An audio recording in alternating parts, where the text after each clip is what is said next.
நண்பர்கள் அனைவருக்கும் இனிய வணக்கம். இன்னைக்கு நாம் இந்த காணொலியில் ஒரு அருமையான கருத்து நிறைந்த ஒரு ஸ்டோரியை பார்க்க போகிறோம்.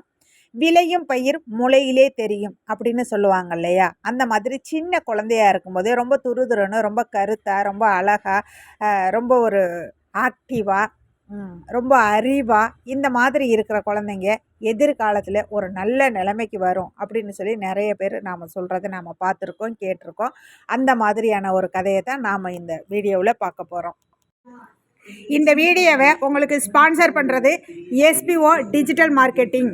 இந்த எஸ்பிஓ டிஜிட்டல் மார்க்கெட்டிங்கில் நீங்களும் இணைந்து பயனடைய விரும்பினால் 9994104160 இந்த வாட்ஸ்அப் நம்பருக்கு உங்களுடைய பெயர் மற்றும் குவாலிஃபிகேஷனை அனுப்பி வையுங்கள். உடனடியாக விரிவான தகவல்கள் கிடைக்கும்.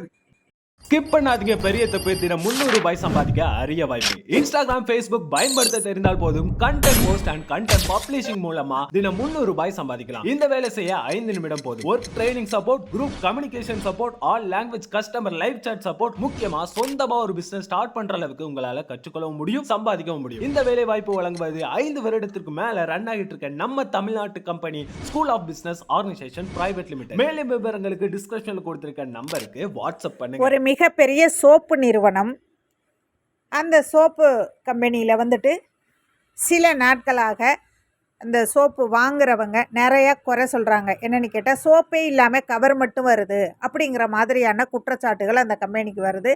இது இந்த கம்பெனி முதலாளியை ரொம்பவே கஷ்டப்பட வைக்குது. அவர் உடனே நிர்வாக தலைவர்கள் எல்லாரையும் கூப்பிட்டு இந்த மாதிரி தவறு நடக்காமல் இருக்கிறதுக்கு ஏதாவது ஒரு ஐடியா சொல்லுங்கள் அப்படின்னு கேட்குறாங்க. நிர்வாக தலைவர்கள் எல்லாரும் ஆளுக்கு ஒரு ஐடியாவாக சொல்கிறாங்க. ஒருத்தர் சொல்கிறாரு, அதுக்கு வந்து தனியாக ஒரு ஆளை போடலாம். அதாவது சோப்பு இல்லாமல் கவர் மட்டும் பேக்கிங்கில் வந்துச்சு அப்படின்னாக்க அதை வந்து எடுத்துகிட்டு சோப்பு உள்ளதை மட்டும் கவர் பேக் பண்ணி அனுப்புகிற மாதிரி அதுக்கு ஒரு தனியாக ஒருத்தரை போடலாம் அப்படின்னு சொல்கிறாங்க. இன்னொருத்தர் ஒரு ஐடியா சொல்கிறாரு. இப்படி இந்த நிர்வாக தலைவர்கள் ஒருத்தரும் ஒரு ஐடியா சொல்கிறாங்க.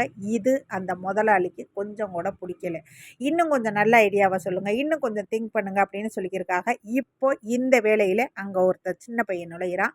அவங்க இல்லை டீ கப் இருக்குது. அவன் வந்து அந்த கம்பெனியில் எல்லாருக்கும் டீ கொடுக்குற சின்ன பையன். இப்போ இந்த சின்ன பையன் ஓரமாக நின்று இங்கே நடக்கிற எல்லாத்தையும் பார்த்துட்டு சிரிக்கிறான். இவன் சிரிக்கிறத பார்த்த முதலாளி அந்த பையனை கூப்பிட்டு, ஏப்பா சிரிக்கிறான்னு கேட்குறாங்க. அந்த பையன் சொல்கிறான், இங்கே இவங்க சொன்னது எல்லாத்தையும் கேட்டேன், எனக்கு சிரிப்பு வந்துச்சு. அதுக்கும் சில பேர் கைதட்டுறாங்க பாருங்கள். இவங்க சொன்னதை கேட்டு சில பேர் கைதட்டுறாங்க பாருங்கள்.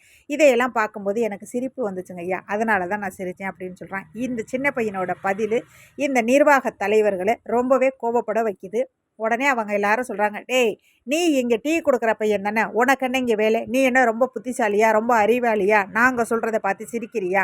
உடனே இவனை வந்து இந்த கம்பெனியை விட்டு வெளியில் விரட்டுங்க அப்படின்னு சொல்லி முதலாளிக்கிட்ட சொல்கிறாங்க இந்த நிர்வாக தலைவர்கள். உடனே இந்த முதலாளி சொல்கிறாரு, கொஞ்சம் நேரம் இருங்கன்னு சொல்லிட்டு, சரிப்பா இவங்க சொன்ன பதிலை கேட்டு நீ சிரிச்சான்னு சொல்கிற இல்லையா, உனக்கு ஏதாவது இதுக்கு என்ன பண்ணலான்ற ஐடியா இருக்கா அப்படின்னு கேட்குறாரு. தெரிஞ்சால் சொல்லு அப்படின்னு கேட்குறாரு. அதுக்கு அந்த சின்ன பையன் சொல்கிறான், இதுக்கு தனியாக ஆள் போட்டு அவங்களுக்கு ஏயா வேறு சம்பளம் கொடுக்கணும்.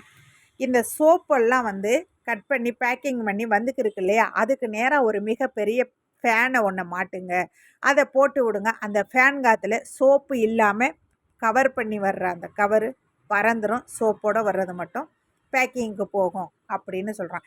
இப்போ இந்த சின்ன பையன் சொன்ன ஐடியா முதலாளிக்கு ரொம்பவே பிடிச்சி போச்சு. அந்த நிர்வாக தலைவர்கள் எல்லாரும் இப்படி ஒரு ஐடியா இந்த சின்ன பையன் சொல்கிறான், நமக்கு ஏன் தோணாமல் போச்சு அப்படிங்கிற மாதிரி அவங்களும் பேசுகிறாங்க. இவ்வளோ பெஸ்ட்டான ஐடியா அந்த சின்ன பையன் கொடுத்தது. இது இப்படியே போக 8 வருட இடைவேளைக்கு அப்புறம் இந்த சின்ன பையன் வளர்ந்த நிலையில் அந்த நிர்வாக தலைவர்களோட இந்த கம்பெனிக்குள்ள காலடி எடுத்து வைக்கிறான். இதையெல்லாம் ஒரு அறையில் இருந்து சிசிடிவி மூலம் பார்த்துக்கிட்டு இருந்த முதலாளி அப்படியே அசந்து போய் கைகள்லாம் படபடன்னு நெஞ்சமெல்லாம் படபடக்க அப்படியே வேர்த்து விரிவிரிக்க எந்திரிக்கிறாரு. அவ்வளோ பெரிய அவசரத்தில் அவ்வளோ பெரிய போஸ்டிங்கில் அப்படி ஒருத்தன் வரான். அவன் தாங்க கிங் மார்டன். இதுக்கு தாங்க நம்ம பெரியவங்களாம் சொல்லுவாங்க, விளையும் பயிர் முளையிலே தெரியும் அப்படின்னு சொல்லி. எந்த குழந்தையுமே வந்து நல்லா சின்ன வயசுலையே ரொம்ப அறிவாளியாக துருதுன்னு ரொம்ப ஆக்டிவாக இருந்தால் பிற்காலத்தில் அந்த குழந்தை நல்ல ஒரு பெரிய நிலைமைக்கு வரும் அப்படின்னு எல்லாருமே சொல்லுவாங்க. நாமளும் இதை கண்ணார பார்த்துருக்கோம். ஓகே ஃப்ரெண்ட்ஸ், நம்ம சேனலை இது வரைக்கும் சப்ஸ்கிரைப் பண்ணாதவங்க சப்ஸ்கிரைப் பண்ணுங்கள், லைக் பண்ணுங்கள், பிடிச்சிருந்தா ஷேர் பண்ணுங்கள். நெக்ஸ்ட் வீடியோவில் சந்திப்போம். தேங்க்யூ ஃபார் வாட்சிங்.